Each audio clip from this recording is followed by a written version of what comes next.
Halo Jobro Tim. Ada sesuatu yang lagi rame nih. Lu harus kasih dia kesempatan lagi. Di atas kertas lo semuanya harusnya menang. Ada bahasan yang paling ditunggu-tunggu.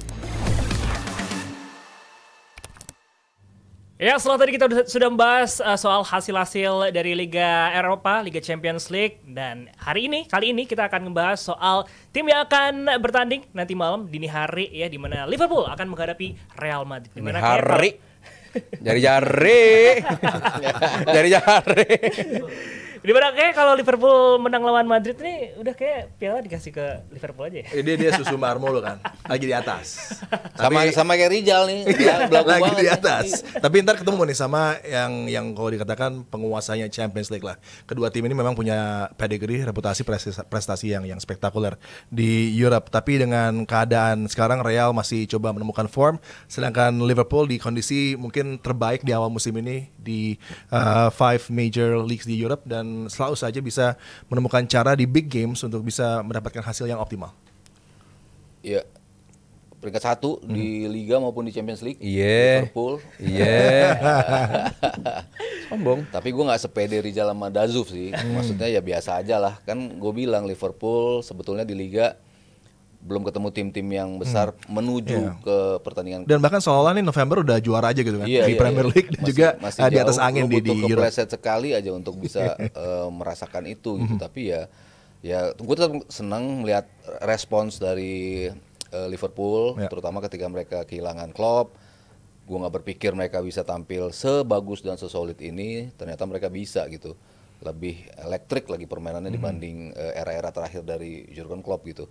Jadi ya gue tetap melihat tim ini tim yang sulit untuk dikalahkan, tapi kan bukan berarti tim ini tampil sempurna terus di setiap pertandingan. Mereka banyak lubang-lubang yang mereka bisa membuat mereka terekspos, tapi yang gue suka adalah mereka bisa merespons, bisa melakukan respons dengan cepat. Ketika lo tertinggal under 10 minutes mereka sudah bisa balik in the game gitu. Itu kan penting gitu. Sementara kalau lo enggak, ya ujung-ujungnya kayak Forest. Ketika lo ketinggalan 1 gol lo nggak bisa membalikkan, ya udah selesai, lo nggak akan bisa menang. Dan betul mereka kalah lawan Forest. Satu-satunya kalah Liverpool lawan Forest doang ya. Lawan Forest. Dan dia 2 pertandingan yang mungkin di season ini kurang bagus lawan Forest sama Wolverhampton Wanderers gitu kan. Jadi 2 tim yang sebenarnya ada di bawah kualitasnya dari Liverpool dengan sistem mereka bertahan, tapi justru ini menyulitkan. Dan kalau kita lihat sepertinya masih Southampton juga mereka struggling juga. Hampir juga kan langsung. Gue udah kira kalah Liverpool Ya kendalanya mungkin buat Madrid ya, ketimbang kita lihat bagaimana Liverpool yang sekarang sedang di atas angin gitu. Ada upaya untuk bisa menyesuaikan juga dengan sistem yang baru di turnamen Champions League kali ini.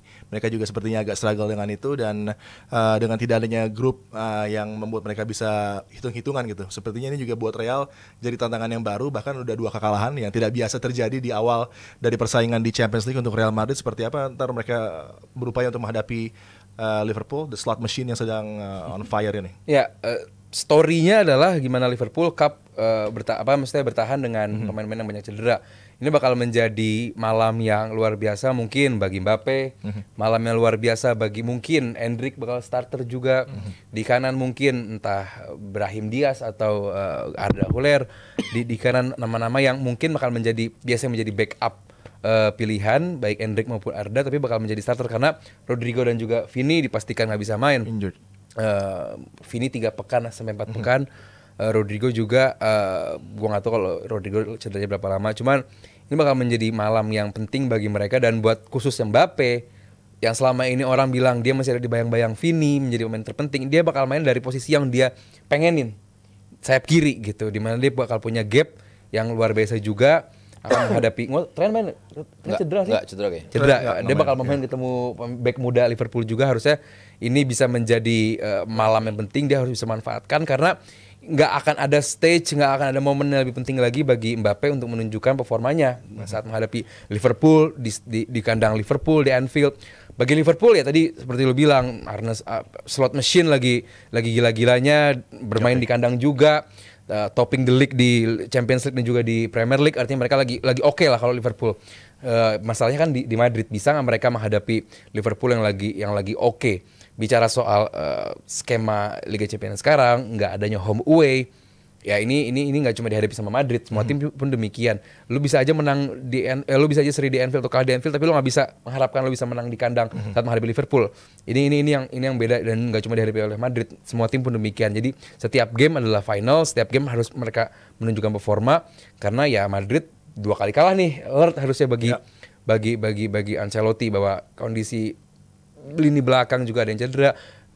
Kiper juga bakal yang main Lunin, walaupun di musim lalu Lunin menjadi pemain yang reguler dimainkan juga. Artinya bahwa kayaknya Courtois udah Courtois bisa main udah, ya, bagus. Nah, masalah kan di kipernya Liverpool yang main bakal Kelleher atau si Alisson, belum sembuh Alisson. Nah, itu dia. Jadi ya ini bakal menjadi malam yang penting bagi Mbappe. Gue sih bakal lihat Mbappe malam nanti gitu saat menghadapi siapa sih bek kanan, gue lupa sih bek kanan Liverpool. Bradley ya. Jadi gue rasa ini bakal menjadi momen bagi Mbappe menunjukkan bahwa lu layak dihargai segitu, dan saat nggak ada Vini lu bisa perform. Ini bakal menjadi malamnya Mbappe kalau dia bisa perform. Oke, kita lihat line up dari tim yang akan tampil ya. Ini persaingan blockbuster di malam ini, Liverpool dengan Real Madrid. Trent masih ada di sana karena dia memang doubtful. Potentially mungkin juga bisa jadi dipaksakan juga untuk tampil menghadapi tim yang sedang mengincar dirinya juga. Real di lapangan tengah sebenarnya ada problem juga karena Jude Bellingham sepertinya masih belum bisa secara konsisten menemukan lagi form dalam urusan menciptakan gol, karena di saat yang sama di musim yang lalu jumlah golnya begitu sensasional, kali ini agak berkurang dengan tadi pembagian peran antara Mbappe dengan Bellingham yang masih belum bisa mereka nikmati, karena Kylian juga kerap kali drop deep dan itu mengganggu pergerakan dari Bellingham yang coba untuk attack space menuju ke lapangan serangan bagi Real Madrid. Iya.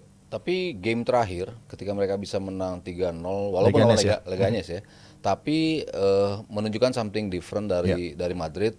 Karena ya tadi si Mbappe muncul dari sisi kiri, sementara Valverde, kayaknya Vasquez kan nggak bakal main ya.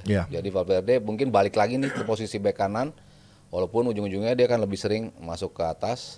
Sementara Bellingham ya ada di posisi itu, dan posisi Rodrigo gue rasa akan ada di Arda Güler. Kan gue selalu menyebut mungkin ini menjadi momentum ketika Rodrigo nggak bisa bermain, ketika Vini nggak bisa bermain, Arda Güler yang layak dimasukkan. Bahkan ketika Vini sama Mbappe fit, tapi Rodrigo nggak ada, gue justru mendorong nama Arda Güler karena ini pemain bisa offer something different yang selama ini tidak ada di Madrid, terutama dalam creativity. Tapi kenapa sih Ancelotti nggak terlalu percaya sama dia? Karena kan kita lihat di Euros juga dia bagus banget gitu, tapi belum ada kepercayaan yang lebih yang diberikan oleh Ancelotti untuk bisa membuat Arda Güler ini tampil baik. Mungkin dia kan termasuk pelatih yang paling tepat untuk bisa memunculkan seorang pemain. Kadang-kadang begitu masuk kok nggak pernah dipakai. Dulu Kamavinga sama Coma ini kurang apa gitu untuk ditahan sama dia gitu. Tapi by the time mereka nongol, mereka sudah siap untuk bisa nongol menjadi pemain yang tak tergantikan di Madrid gitu. Walaupun akhirnya sekarang turun naik, tapi kemunculan dia yang dipirit-pirit akhirnya membuat mereka lebih matang dalam melakukan permainan secara konsisten. Dia coba Hendrik di awal-awal, lama-lama udah kelihatan emang ini nggak layak starter karena ini masih pengambilan keputusan yang masih keliru, walaupun beberapa gol spektakuler bisa dia buat gitu, tapi kan yang penting bagi Madrid adalah ketika lo tampil pengambilan keputusan lo tepat nggak dalam setiap game. Nah, Arda Güler di beberapa pertandingan termasuk pertandingan terakhir, gue rasa Ancelotti sudah melihat itu, udah melihat ini pemain sudah bisa mendeliver apa yang gue mau, apalagi nanti nggak ada Vini, nggak ada Rodrigo, jadi ya memang pilihannya dia di situ. Brahim Diaz yang mungkin akan digeser lebih ke kanan di posisi di depannya Valverde. Jadi dia akan yang menjadi pemain di depannya, sementara Güler ya kayak model Marcelino ya ditaruh di kanan, tapi dia akan lebih ke tengah gitu, menjadi pemain yang bisa distribut bola, menjemput dari belakang, distribut bola ke depan, presence dia di depan kotak penalti akan lebih terasa. Dan dari kiri ya kita akan melihat Mbappe seperti Aldi bilang, expose terhadap Liverpool akan lebih kelihatan ketika Mbappe ada di sisi kiri dan ya akan bertemu dengan Bradley. Gue rasa ini juga nggak akan mudah juga bagi Liverpool ya untuk bisa menang dengan nyaman. Kalau kita lihat Madrid bisa kebobolan 2 gol lawan Dortmund, tapi habis itu mereka bisa bounce back, mereka kalah dari AC Milan, kan memperlihatkan lini serang mereka sama sekali belum bisa memberikan apa yang seharusnya ditunjukkan untuk tim sekaliber Madrid gitu. Jadi ya gue rasa ini game yang pasti menarik karena dua-duanya pasti akan tampil ofensif.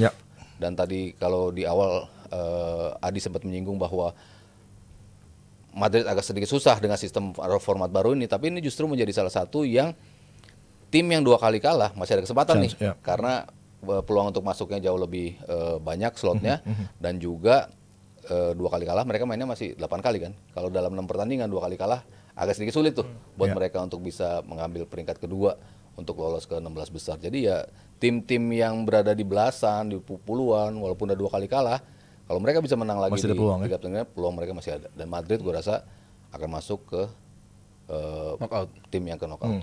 Ya match up tadi Kylian Mbappe dengan Bradley, kemudian juga tentunya akan ada double up yang dibutuhkan oleh Bradley untuk bisa menutup pergerakan dari Mbappe. Nggak mungkin dia dibiarkan di isolate gitu satu lawan satu.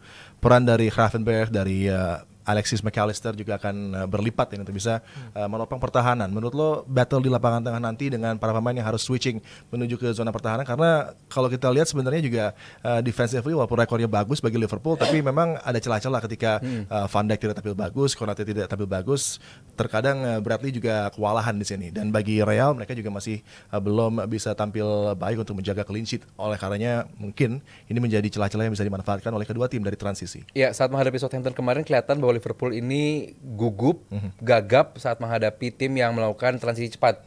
Nah, Madrid punya transisi cepat yang cukup bagus gitu. Nah, gua rasa akan sedikit naif kalau memainkan Mbappe di tengah karena akan berhadapan dengan Van Dijk dan juga Konate. Jadi gua rasa Madrid layaknya pakai 3 striker di depan, di mana Mbappe di kiri, striker tengahnya nanti mungkin Endrick, di kanannya gue pengen si Arda Güler untuk dimainkan menjaga menjaga lebar. Nah, Bellingham di tengah, di duanya bakal ditopang sama entah Modric atau Camavinga atau siapapun itu. Ini mungkin lebih efektif karena Szoboszlai pun bakal sering membantu ke depan dan bakal ada McAllister sama Gravenberch. Nah, ini bakal menjadi menarik nih, McAllister, Gravenberch ketemu Modric dan juga Camavinga. Kedua pemain, 4 pemain yang ini tengah yang bagus, impresif. Dan keduanya bakal punya tugas yang berat untuk membantu pertahanan juga. Ya, Liverpool bakal sering merepotkan lewat position football ala Arne Slot, nggak lagi hanya heavy metal football sekali 2 kali serangan tapi membunuh, tapi bakal nyaman Liverpool ini di final third mereka bermain memaksa Madrid untuk mundur semundur-mundurnya, slow-nya karena Liverpool sekarang lebih sabar, passing 2 kali di depan, balik lagi ngelebar. Nah, kalau Vazquez yang dimainkan, ini bakal menjadi santapan empuk bagi Luis Diaz maupun Gakpo karena dia pemain yang sering banget out of position, ninggalin lubang. Untungnya ada Asensio, pemain yang juga cukup lagi oke, pemain muda. Yang tadi Mas Haru bilang, pemain yang dilahirkan sama Ancelotti kan kadang-kadang kita nggak tahu tiba-tiba, bagus yang termasuk Asensio ini pemain yang darurat. Tapi langsung menunjukkan menunjukkan performa luar biasa, asisten juga waktu di lawan Barcelona juga cukup oke. Artinya bahwa kalau lawan Barcelona lawan siapa gitu yang jauh tuh gue lupa. Artinya bahwa Asensio pemain yang cukup oke. Cuman kalau pakai Mbappe sebagai striker tengah, gue rasa akan sedikit naif gitu mempertemukan Mbappe dengan Van Dijk dan juga Konate yang lagi bagus. Jadi selayaknya pakai 3 striker, Mbappe di kiri. Jangan lupa Mr. Out tapi nggak in juga, Musiala akan tampil, ada juga Gakpo. Jadi firepower Liverpool sedang dalam kondisi yang sangat menakutkan. Prediksinya untuk pertandingan yang begitu besar ini, Real apakah mampu untuk bisa menjawab para kritisi dan bisa membungkam Liverpool, atau justru Liverpool yang kembali terus tampil baik di tidak hanya domestik tapi juga Champions League? Sulit ya. Imbang berarti dia. Aduh. Gue Madrid. Gue Madrid. Ini kayaknya imbang sih kalau gue. Nggak pede dia. Gue udah sengaja ulik biar ini. Kenapa Liverpool nggak menang? Di Anfield sih potensi menang besar. Iyalah. Jelas mereka main di Anfield. Tapi kan Anfield terbukti kalah sama Forest juga bisa loh. Kalah di Anfield gitu. Jadi ya lo bicara angker ya, tapi ternyata penetrable juga bisa dilakukan gitu. Dan Madrid punya segalanya untuk bisa melukai Liverpool. Ya walaupun lini belakangnya bermasalah banget sih ya. Kalau kita bilang praktis cuma Rudiger sama Ferland Mendy yang pemain intinya gitu. Sementara selebihnya kan pemain-pemain darurat gitu. Liverpool bisa nggak nge-expose ini? Kalau kita lihat di musim ini, kalau lawan game-game yang susah, ya Mo Salah bisa keluar dari tekanan. Tapi kalau enggak, Mo Salah dipegang, gue rasa sih akan berat ya gol-gol datang dari tim-tim atau pemain-pemain yang lain Liverpool. Megang Mendy doang. Mendy doang. Ada Rudiger di situ. Belum ketemu Camavinga sama. Oh iya, Camavinga. Berat juga. Tapi kalau Mas Aryo ragu-ragu udah biasa lah Mas Aryo gitu lah. Iya, jadi gue udah usah kaget lah, enggak usah jangan lo optimis aja. Mas Aryo biasa. Enggak mau sesumbar. Tapi selain gue yang ragu-ragu ini kayak juga fans MU yakin sih. Hah? MU? MU karena di Europa League juga Masih ada ya? MU yang bakal melawan Bodo. Bodo. Gimana sih pronunciasinya? Bodo. Hah? Bodo Glimt. Bodo Glimt. Dulu. Ya setelah start kemarin imbang gitu kan lawan Ipswich, akankah ini nanti match pertama bagi Amorim di Liga Eropa bersama Manchester United? Itu turun kasta ya? Iya ya. Turun kasta. Di Sporting kan Champions League. Iya. Walaupun yang nonton masih banyak lah pastilah ya. Oh, iya. Bicara bicara MU ya. Ya must win sih menurut gue ya. Kemarin lawan berapa Ipswich sih dia? orang bilang easy game, harusnya mereka menang, tim promosi struggling banget, di home pun sulit banget mereka untuk bisa memetik kemenangan, bahkan meraih poin itu sulit bagi Ipswich. Oh, MU peringkat 15. Ternyata nggak semudah itu juga untuk bisa mengalahkan Ipswich. Dari serangan oke, ada perubahan, tapi defending, transition, shots yang diterima ya masih same old story. Gue bilang ini nggak ada bedanya sama tim Ten Hag waktu kemasukan banyak shots gitu kan. Untung Onana ya lagi tampil luar biasa lah sepanjang musim ini, harus kita akui Onana best player mereka gitu. Berarti kan something wrong dengan ini. Nggak gampang ya, berarti culture itu untuk dirubah karena kan first 20 minutes oke tuh. Dengan quick goal dari Rashford di posisi barunya. Abis itu Pergerakan dari Amad Diallo yang eksplosif gitu kan. Dan Amorim suka dengan pergerakan dari posisi flank seperti yang dilakukan Diallo, kemudian ada umpan yang dia berikan langsung berbuah gol. Tapi 20 menit setelah itu revert lagi ke United yang sudah biasa, era Ten Hag gitu kan. Jadi emang nggak gampang, dan dia katakan juga para pemain overthinking untuk bisa memompa tekanan, memberikan bola-bola yang lebih direct menuju pertahanan dari Ipswich, dan membuat laga di babak kedua bahkan kendali match praktis milik dari Ipswich. Dan bagaimana Delap juga hampir bisa memberikan keunggulan bagi Ipswich juga, tentunya kita juga bingung, padahal bisa dibeli tuh Delap dengan harga yang lebih murah buat United, malah menuju ke Højlund. Ya, ini kan gue sih berani ngasih kredit buat Amorim karena berani langsung memainkan sistem yang dia mau. Gue mau main dengan 3-4-3 dan dia mainkan dengan skema itu. Tapi kan ini menjadi teritori baru buat Amad Diallo juga. Dia main terlalu ke belakang. Jadi kadang-kadang apa yang dia berikan dari sisi depannya itu hilang. Tapi gue rasa ini hanya perlu adjustment bagi seorang Diallo. Kalau lini pemain dua pivot lo bisa mengcover dia kan nggak perlu terlalu mundur. Tapi karena kemarin yang main Eriksen sama Casemiro, dua-duanya sudah mulai termakan, tergerus dari sisi fisik. Jadi mau nggak mau Diallo akhirnya banyak turun juga ke belakang. Tapi ketika misalnya nanti Ugarte yang main, Maino yang main, sistem itu gue rasa akan lebih jalan gitu. Karena dia bisa mengcover area yang akan ditinggalkan oleh Diallo di sisi kanan. Bukan Dalot ya, Diallo di sisi. Gue baru mau nanya nih, lo masih percaya sama Diogo Dalot untuk menjadi salah satu dari 3 defenders buat United di laga menghadapi Bodo? Bicara soal 3 defenders MU nanti malam, Jumat berarti ya, Jumat malam. Besok. Gue ngerti nih kesiapan ini center back MU udah siap main semua apa belum? Apa harus memaksakan Dalot jadi center back lagi? Karena bukan di situ posisi sejatinya dia, di kanan, Dalot di depannya gitu. Amad Diallo di depan, Diogo Dalotnya di 4 tengah gitu. Dan kuncinya utama, sebenarnya ini game nggak perlu dibahas terlalu banyak ya, karena nggak ada alasan buat MU nggak menang gitu. Saat ini poin mereka di bawah Bodo Glimt. Lawan Twente juga harusnya menang. Iya. Menang juga. 3 pertandingan harusnya. Twente oke lah, masih sedikit ada bagus. Bodo Glimt, namanya aja Bodo, gitu kan. Jadi buat gue ini nggak ada alasan buat MU secara match up antar lini MU pasti menang. Terus juga secara tim. Ini bukan soal Amorim berani memaksakan gaya dia, Mas. Tapi sebelumnya emang nggak ada gaya apa-apa gitu. Jadi si Amorim ini ya udah gaya dia bukan dipaksakan lagi, emang tim itu harus punya sistem, dan sistemnya Amorim dipakai gitu. Karena zaman Ten Hag nggak jelas sistemnya apa. Iya, maksudnya di day one dia berani melakukan langsung harus itu, menurut gua karena cukup berani. Cukup berani, layak dilakukan gitu. Iya, berani, layak dilakukan, oke. Tapi apakah nyambung sama para pemain? Enggak, karena butuh kita lihat aja waktu. Pas pada MU hater semua di sini isinya. Mau masuk dari halftime, ada rutin yang harus dilakukan yang biasa untuk sebelum mulai babak kedua kan. Mereka coba untuk lari, coba untuk ya biasalah rutin yang dilakukan sebelum masuk lapangan gitu kan. Disengage, para pemain kayaknya nggak mau melakukan itu gitu kan. Itu aja udah satu hal yang aneh, yang Amorim juga pasti akan kesal, akan marah. Dan gue sih berharap dia di latihan terakhir juga menghadapi laga di Europe ini bisa melakukan hal yang lebih keras gitu kan, untuk para pemain United, untuk come on, wake up, this is Manchester United, lo harus main total dan harus bisa menyerap apa yang dalam waktu dekat ini begitu banyak data dan informasi yang coba gue sampaikan untuk memperbaiki lo semua gitu. Tapi implementasinya masih nggak jalan, jadi waktunya mau terlalu lama sepertinya kan. United perlu menang gitu, dan ini keadaan yang perlu sama sekali menang di day one, nggak nyaman. perlu menang di day one gitu. Cuman balik lagi kita harus fair juga. Lini belakang MU ada yang cedera juga, terus juga belum siap juga. Terus come on, lu saat lini tengah lu Eriksen sama Casemiro, don't get me wrong, mereka pemain luar biasa, cuman udah bukan masanya lah, udah bukan masanya gitu. Perlu ada penyegaran di tengah. Dan kemarin ketemu pemain cepet-cepet dari Ipswich, ya keteteran juga gitu. Nah saat menghadapi Bodo Glimt, gua nggak even yang main Eriksen sama Casemiro lagi, gue sangat no excuse ya. No excuse. Dan gue pun kalau gue jadi fans MU sangat pede gitu menghadapi. Kalau mainnya cepet-cepet juga gimana? Apa? Enggak, Bodo Glimt mainnya enggak. Ini back to back game agak susah Bodo Glimt, kemudian Everton di weekend gitu kan. Ini MU dalam situasi menghadapi Everton susah.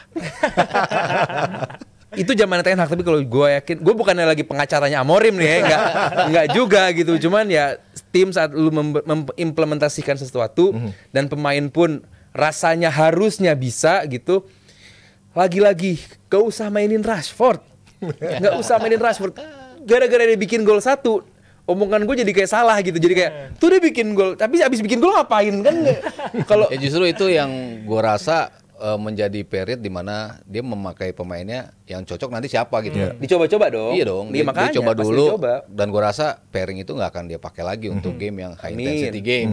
Pasti nanti Ugarte yang dimainin, nanti Maino mungkin. Rashford pun gue rasa dia memberikan kesempatan juga. Oke, lo bagus, 2 minutes only gitu. Tapi habis itu jalan-jalan doang gitu kan. Mungkin nanti dia akan switch ke Højlund. Kalau Zirkzee juga kayaknya Sama aja ya. hope juga sih kalau melihat berapa game terakhir ya. Di belakang striker. Di mainin. awal oke, tapi belakangan untuk jadi nomor 9-nya kok susah gitu ya. Dia mungkin lebih datang dari wings, dia lebih cocok di situ. Dan nanti tergantung pemilihan pemainnya untuk setiap gamenya seperti apa. Tapi yang jelas ya dia berani melakukan sistem itu. Kita kan main seperti ini, lo harus adjust dengan apa yang gue mau. Itu sih lumayan oke sih kalau gue lihat dari Amorim ya. Rombak Sebenarnya total. wingback yang sekarang bagus Wan-Bissaka, tapi udah ke West Ham. Iya. Kemarin Bikin bagus gol banget lagi, main. bikin gol lagi. Di West Ham bagus. Bukan di MU jelek, di Ten Hag jelek. Di MU bagus, sempat bagus Wan-Bissaka. Jadi gimana fans MU, yakin ini akan menjadi kemenangan pertama bagi Amorim bersama Manchester United? We'll see, kita lihat nanti. Dan yes, thank you so much Mas Aldi. Jangan lupa nonton pertandingannya sama gue ntar. Asik. Tabrakan kita. MU bodoh. Oh enggak. Add lagi. Kalau gitu gue juga mau ikutan. Jangan lupa besok nonton Persib. Gue juga ada. Wih, Bundesliga. Apa namanya? Bundesliga. Oh, luar biasa. Luar Nanti. biasa. Oke, kita lihat aja nanti. Dan terima kasih sekali lagi Mas Aldi, Mario, Bung Adiani. Dan terima kasih untuk Jebret Tim yang udah nonton. Terima kasih untuk Aoi dan juga PT Mitsindo Visual Pratama. Kita ketemu lagi di DBI berikutnya. Bye-bye. Halo Jebret Tim. Ada sesuatu yang lagi rame nih. Lu harus kasih dia kesempatan lagi. Di atas kertas lo semuanya harusnya menang. Ada bahasan yang paling ditunggu-tunggu.